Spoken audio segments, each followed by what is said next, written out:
Welcome into Logan Lives in the Comments. I'm Logan Paulsen, here with Fred Smoot, the man that would get routed by Santana Moss, and you said you could beat him. First of all, I understand this offensive bias. I gotta say it. I gotta keep it. What, at the end of the day, I just don't believe it. Y'all don't bother me, but we will see. Okay, what, you gonna get out there? We will see. With them broke-ass feet? Yes, All right. You said it right. So, hey, we got questions from the fans, right? So who's got the first one? I got it. Okay. The fan says Logan. All right.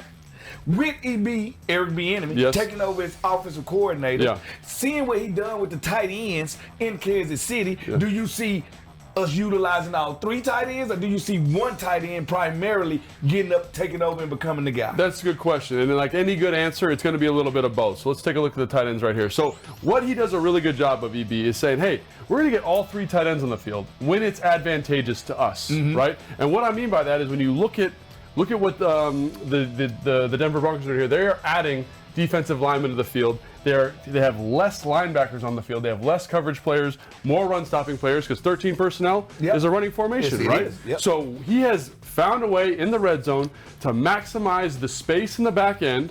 Watch this. They're just going to run a simple drive concept. You remember this, Tana? Basic, drive, post, right? And we've created this space because look at these two linebackers. Look at how much grass these three underneath guys have to cover because they think it's going to be a run. So we're able to find a target for our backup blocking tight end. This is their version of John Bates here. Gets him an easy touch and just basically falls in for a touchdown, right? So he used the multiple tight end sets to find a backup guy more touches. Here they are in 13 personnel again, and it doesn't look like 13 personnel, but what they've done is they've got their two tight ends over here, they've got Kelsey right there, and the other tight end right there, and then the third guy is hiding up here up top, and he is a athletic kind of converted wide receiver guy. We got guys like that. Cole Turner's a perfect example. And watch, when they motion this guy over, these guys all bump over, right? They create a nice window here for the passer to see, and it's an easy completion to the backup guy in the slant because no one's paying attention to him. Easy, bang, bang, first down, no problem. But like any good offense, there is going to be a guy who's going to get game plan touches where you're trying to find explosive plays for that guy. I think it's Logan Thomas here. Obviously for Kansas City, it's who? It's Kelsey. Travis Kelsey, right? That's the easiest question I've ever asked you, Fred. Right here. He's up here up top. They got two tight ends in the game. One's going to pass protect. John Bates is going to protect. Logan Thomas is going to run the route. And they're going to clear this up. They've got these nice kind of posts here across the field. They're going to clear up this high cross. And we're going to get an easy throw to the best tight end in football, a guy that's got a gold jacket with so much space just because of the concept, and we're trying to get him touches, right? Trying to get him involved as much as possible. So there's going to be one guy with 50 catches, one guy with 15, and one guy with 5, and that's okay. Here again with Travis Kelsey, getting him these game plan touches. This is third and short, third and like 4. You used to run this right all the time, Santana. It's kind of this sprint out to the left here, right? Quarterback's going to sprint. They're going to run pivots here. And he's going to run a corner versus inside leverage. And we want our big dog in third down situations to eat, and we want him in red zone to eat. So here he is right here. Gets this opportunity. Easy catch, making that play, first down, right? So my answer, my very long-winded answer is like, you're going to find touches for those other guys on the roster in situations where it's advantageous for you as a play caller, right? But also, we've got that one guy that's the horse. That's going to get the majority of the touches, majority of the targets, and I think that guy for us is Logan Thomas. Gotcha. So I don't know if that answers. Did that answer your question? Fred? Yeah, that does answer my question. Yeah, all right. That was your question. It the was fan question. It was an essay. I do enjoy it. I summed up all of it mentally. All right, we're going to keep it with the tight ends. Next fan asks, Logan. Yes. Which is more important for the tight end, run blocking or pass catching? How many, and the second part, I want to give you both at one time. How many tight ends in the league that can do both? Oh, that's a great question. I think we just watched a cut up right there of why tight ends get paid.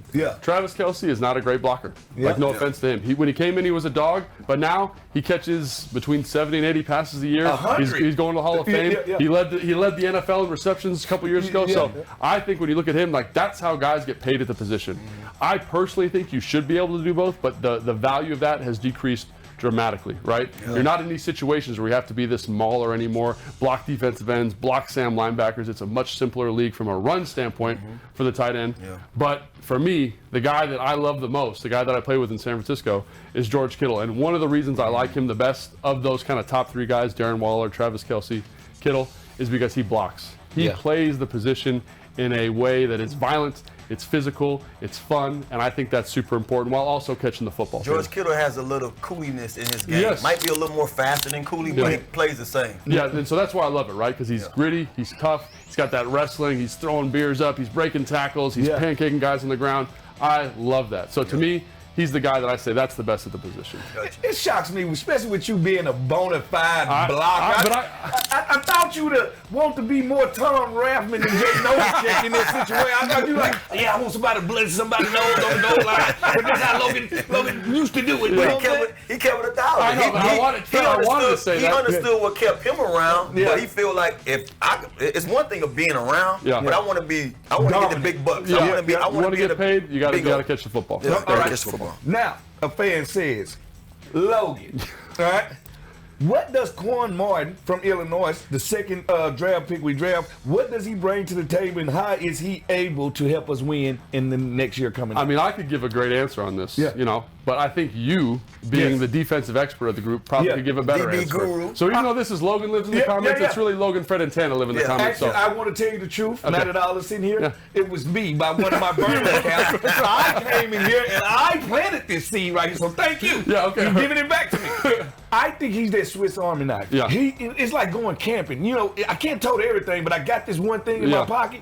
that can do a little bit of everything. He's the guy that I think going to challenge from the door to start inside. But he can also play high in the post. He can play strong safety. He can play outside corner. He's faster than you think he is. He's bigger than you think he is. And he's the second dog. Now, let me tell you how that feels. The second dog? The second dog. That means Emmanuel Forbes is getting all the light right now. He's that second rounder. I was a second rounder. Rod Gardner got all the light when we first got here until the first game got played.